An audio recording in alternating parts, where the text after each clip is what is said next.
نحمده ونصلي على رسوله الكريم اما بعد فاعوذ بالله من الشيطان الرجيم بسم الله الرحمن الرحيم رب اشرح لي صدري ويسر لي امري واحلل عقدة من لساني يفقهوا قولي۔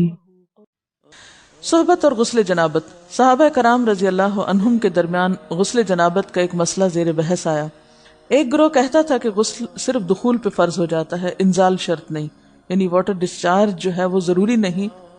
دوسرا گروہ بیان کرتا تھا کہ وجوب غسل کے لیے دخول کے ساتھ انزال بھی شرط ہے۔ یہ طویل مباحثہ کسی فیصلہ کن صورت پر منتج نہ ہوا۔ آخر قرار پایا کہ ام المومنین حضرت عائشہ رضی اللہ عنہا سے دریافت کیا جائے۔ حضرت عائشہ نے کہا کہ رسول اللہ صلی اللہ علیہ وسلم نے فرمایا اذا جلس بین شعبها الاربع ومس الختان الختان فقد وجب الغسل۔ جب مرد عورت کی چار شاخوں کے درمیان بیٹھ جائے اور اس کا محل ختنہ عورت کے محل ختنہ کے ساتھ مس کرے تو غسل واجب ہو جاتا ہے۔ تو مسئلہ یہ ثابت ہوا کہ صرف دخول پر ہی مرد اور عورت جنبی ہو جاتے ہیں اور ان پہ غسل واجب ہو جاتا ہے، انزال یعنی منی کا نکلنا شرط نہیں۔ جنابت کے احکام۔ وجوب غسل کی حالت کو حالت جنابت کہتے ہیں۔ وجوب غسل یعنی جب غسل واجب ہو جاتا ہے تو اس حالت کو جنابت کہتے ہیں۔ جنابت کا لفظ جم سے، جم پہلو کو کہتے ہیں، نہیں بچنا۔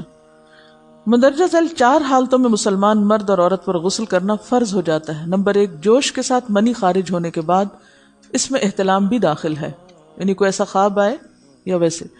نمبر 2، صحبت کے بعد یعنی سیکشول انٹرکورس کے بعد۔ نمبر 3، حیض کے بعد۔ نمبر 4، نفاس کے بعد یعنی بچے کی پیدائش کے بعد۔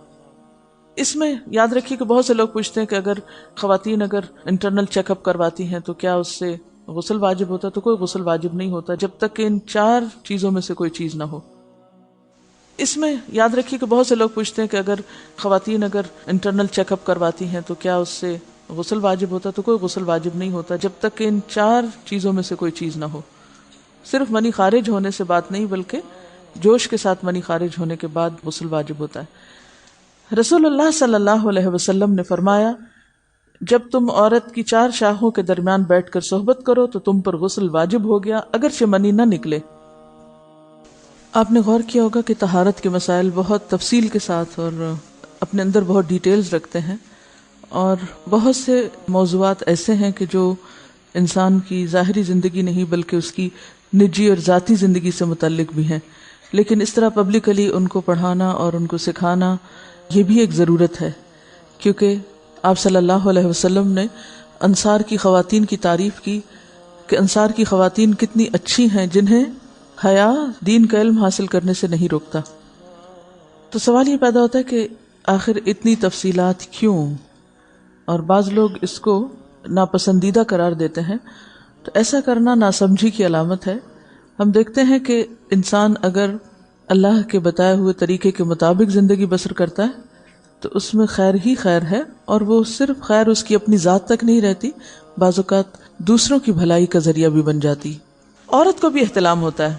ام المومنین حضرت سلمہ رضی اللہ عنہا روایت کرتی ہیں کہ حضرت ام سلیم نے رسول اللہ صلی اللہ علیہ وسلم سے کہا اے اللہ کے رسول، یقیناً اللہ حق سے نہیں شرماتا، یعنی حق بات اور ایک ضروری بات جو ہے اس کو واضح کرنا ضروری ہوتا ہے، اور اس معاملے میں شرم سے کام نہیں لینا چاہیے، کہیں ایسا نہ ہو کہ انسان انجانے میں غلط کام کرتا رہے۔ تو یہ کہہ کر انہوں نے مسئلہ پوچھا کیا عورت پر غسل ہے جبکہ اس کو احتلام ہو؟ آپ نے فرمایا ہاں، لیکن جب پانی کا نشان دیکھے یعنی منی دیکھے۔ اس پر حضرت ام سلمہ نے شرم سے منہ چھپا لیا اور عرض کیا اے اللہ کے رسول، کیا عورت کو بھی احتلام ہوتا ہے؟ آپ نے فرمایا ہاں ہوتا ہے، تیرا داہنا ہاتھ خاک آلود ہو، یعنی یہ ایک پیار کی ڈانٹ تھی۔ اور اس میں ہو سکتا ہے کہ مزاج کا فرق ہو، بعض خواتین کے ساتھ ایسا نہ ہو اور بعض کے ساتھ ایسا ہو، لیکن اس میں جو اصل چیز ہے وہ ایکسیسو واٹر ڈسچارج ہے۔ اس میں کہیں ایسا نہ ہو کہ لیکوریا وغیرہ کے ساتھ اس کو ریلیٹ کر دیا جائے، دونوں چیزوں میں فرق ہے۔ اور احتلام جو ہے وہ سوتے وقت ہوتا ہے، یعنی سو کر اٹھنے پر اگر انسان اپنے کپڑوں پر زیادہ ڈسچارج دیکھے، خواہ کوئی خواب یا کوئی فیلنگ یاد نہ بھی ہو، تو پھر غسل کرنا ضروری۔ معلوم ہوا کہ عورت یا مرد نیند سے اٹھ کر اگر تری یعنی نشان منی دیکھیں تو یہ احتلام کی علامت ہے، لہٰذا ان پر غسل کرنا فرض ہو جاتا ہے۔ اور اگر احتلام کی کیفیت انہیں یاد ہو لیکن نشان نہ پائیں، یعنی خواب یاد ہے لیکن کوئی سامنے علامت نہیں، تو غسل فرض نہیں ہوگا۔ ایسی صورت میں شک کی ضرورت نہیں ہے کہ نہیں وہ میں نے خواب دیکھا اور مجھے خواب بالکل صحیح یاد ہے تو مجھے نہانا چاہیے، نہیں، محض خواب پر نہیں نہایا جائے گا جب تک کہ فزیکلی کوئی ایسی چیز سامنے دیکھی نہ جائے۔ حضرت ام سلمہ روایت کرتی ہیں کہ میں نے کہا، اے اللہ کے رسول صلی اللہ علیہ وسلم، میں اپنے سر کے بال خوب مضبوط گوندتی ہوں، کیا میں انہیں غسل جنابت کے وقت کھولا کروں؟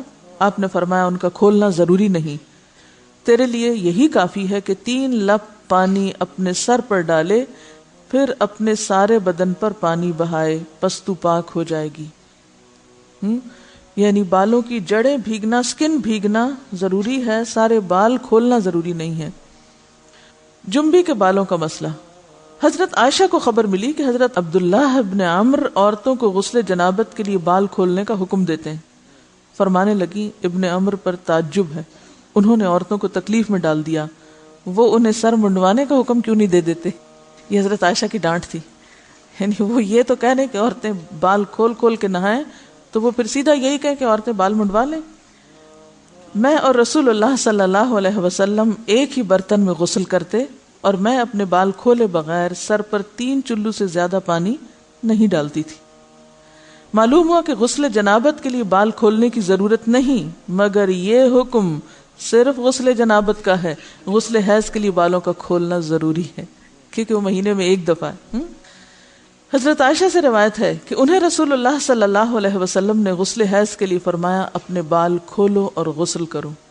اس میں آپ دیکھیے کہ دونوں چیزوں میں فرق کیوں ہے، دونوں کی نوعیت فرق ہے، اور حیض جو ہے وہ ایک نجاست کی کیفیت بھی ہے نا، قل ہوا اذی، تو اس کے بعد نہانا اور نہا کر خوشبو لگانا خاص طور پر اس کا سارا حکم آتا ہے، لیکن غسل جنابت میں نجاست کی وہ کیفیت نہیں ہے، یعنی حیض کا خون اور منی جو ہے ان دونوں کے حکم میں بھی فرق ہے، ٹھیک ہے نا۔ بعض علماء کے خیال میں جو منی ہے اٹ سیلف وہ ناپاک چیز نہیں ہے، اگر کسی کپڑے وغیرہ کو لگ گئی تو وہ کپڑا ناپاک نہیں، اگر اس کو خشک ہونے پر کھرچ کے صاف کر دیا جائے تو کپڑا صاف ہو جائے گا، لیکن خون حیض پر آپ صلی اللہ علیہ وسلم کیا فرمایا، چٹکیوں سے مل مل کے اس کو صاف کر کے دھوئے، تو ان دونوں میں بھی فرق ہے، لہٰذا ان دونوں کے بعد نہانے کے حکم میں بھی فرق ہے، ایک میں بال کھولے جائیں گے اور بال بھی دھوئے جائیں گے اور بالوں کی جڑیں بھی دھوئی جائیں گی، جبکہ دوسرے عام غسل جنابت میں بال کھولنا اور پورے بال دھونا شرط نہیں۔ بہت سی بچیاں ایسی جن کی شادی ہوتی ہے اور اس کے بعد انہیں ان مسائل کا پتہ نہیں ہوتا، یا تو وہ شرم کے مارے نہاتی نہیں، یا نہاتی ہیں تو پھر وہ پورے بال دھو دھو کے سکھانے میں اور ان چیزوں میں اتنا وقت ضائع کر دیتی ہیں کہ پھر بعضوں کا شوہر کی نافرمانی اور آپس کے تعلقات میں ٹینشن، لوگوں کا خوف۔ تو اگر دین کا صحیح مسئلہ پتہ ہو تو انسان ان تمام مشقتوں سے بچ جاتا ہے اور ایک نارمل روٹین کی لائف گزار سکتا ہے۔ تو اس میں کیا، صرف 3 کپ پانی، 3 لپ پانی، یعنی 3 دفعہ کیونکہ اگر ایک دفعہ ڈالنے سے پوری طرح نہیں بھیگا تو آپ یہ بھی کر سکتے ٹیپ کے آگے سر کر کے، تو ساری اسکن جو ہے سر کی اس کو آپ گیلا کر لیں، پیچھے سے بال جو ہیں اگر لمبے ہیں تو ان کو ایک طرف کر دیں تاکہ پورے بال نہ دھونے پڑے، نہ سکھانے پڑے اور نہ خشک کرنے پڑے، اور باقی جسم پہ پانی بہا لیں۔ دوسری صورت یہ ہے کہ مگ میں پانی لے کے تو اس کو آپ تھوڑا تھوڑا کر کے پورے کو ایک دفعہ کریں، پھر اس کے بعد دوبارہ کریں، اور تیسری دفعہ رول کر کے بالوں کو پیچھے سے شاور کیپ ڈال لیں اور باقی جسم پھر دھو لیں۔ شاور کیپ سے کیا ہوتا ہے عام طور پر کہ پیچھے کے جو سارے لمبے بال ہیں پھر وہ نیچے گر کے گیلے نہیں ہوتے، وہ آپ کے سر پہ ہی ٹک جاتے ہیں۔ تو سر کی سکن دھوئیں اور بالوں کو جوڑے کی شکل میں باندھ کے اوپر شاور کیپ پہن کے پھر باقی جسم کو اچھی طرح دھو لیں۔ تو اس میں آپ دیکھیں کہ جب بالکل سر کے سکن کا حصہ ہی تر ہوگا، اور یہ 3 دفعہ کرنا ہوگا، ایک دفعہ سے نہیں کام چلے کہ 3 دفعہ کرنا، تاکہ کوئی بھی بال برابر جگہ سکن کی خشک نہ رہ جائے۔ تو اس سے کیا ہوگا کہ جتنا کم بال گیلے ہوں گے اتنے کم دیر میں ان کو خشک بھی کیا جا سکتا ہے اور